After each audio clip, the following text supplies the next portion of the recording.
Okay, so I'm going to document this primarily for myself, but if anybody else wants to, or if anybody else can make use of it, so be it.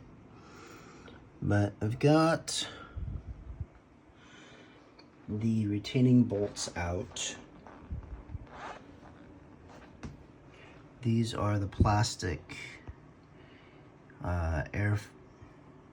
I guess these are for the air. You wouldn't normally run fuel through plastic. And then on this, there are 2 rubber grommets that those plastic pipes go into.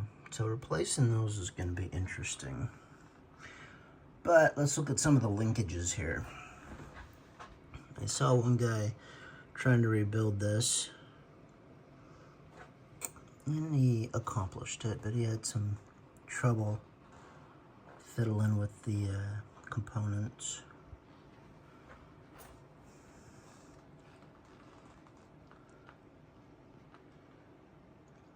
So I figured I would document it for myself so that if I ever have questions, I can always turn back to the YouTube video.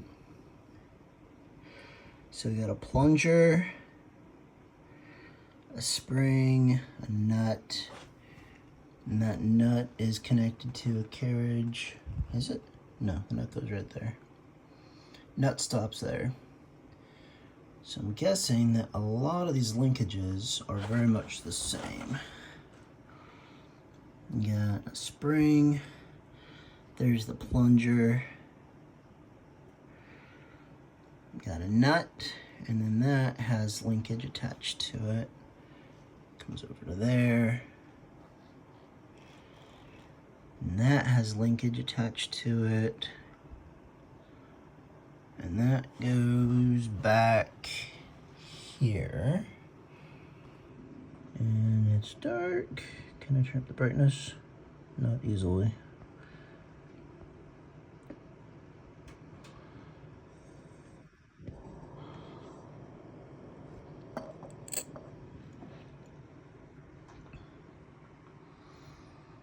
And then air tube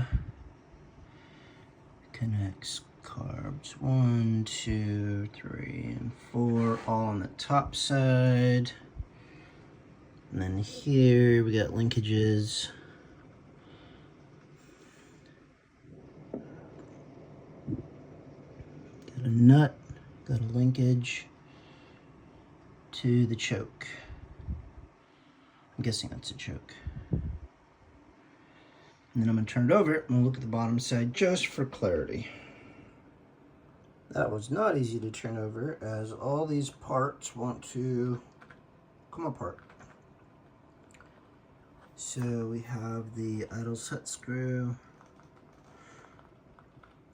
And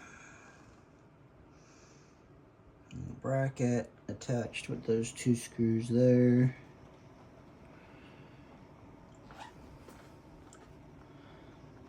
And that looks like that's missing a screw. That's no bueno.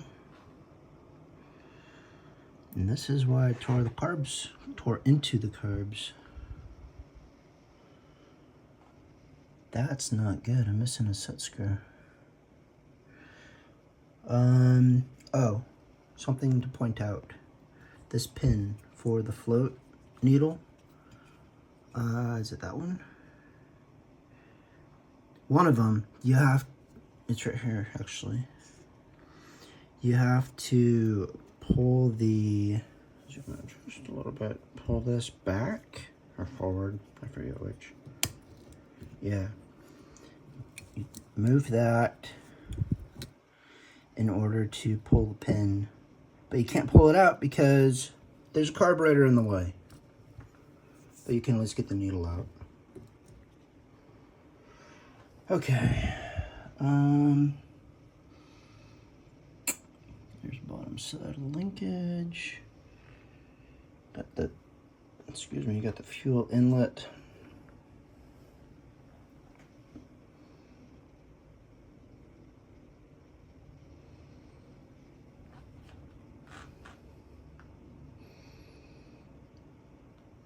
That was for the throttle. So the other one was the choke.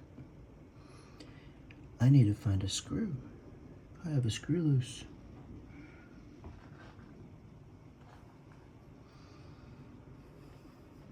Okay. And then jets. The seats.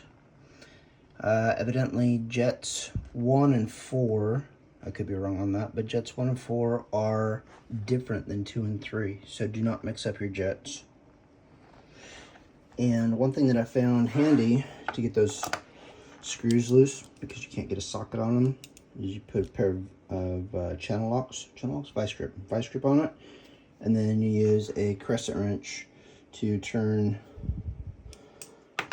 the vice grips, 10 millimeter.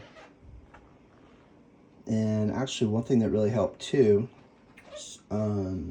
presuming your screws aren't stripped, put that on the screw, put your crescent wrench on this, and then do a quick turn, and it'll pop the seal on these screws here. It's kind of a messy way to do it, but it actually works pretty well. And while I am here, we will look at the activation of the choke.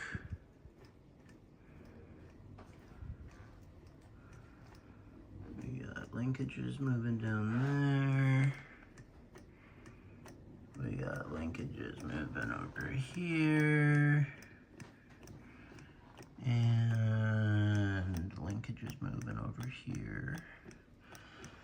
So it looks like the choke's gonna be the next thing to come off.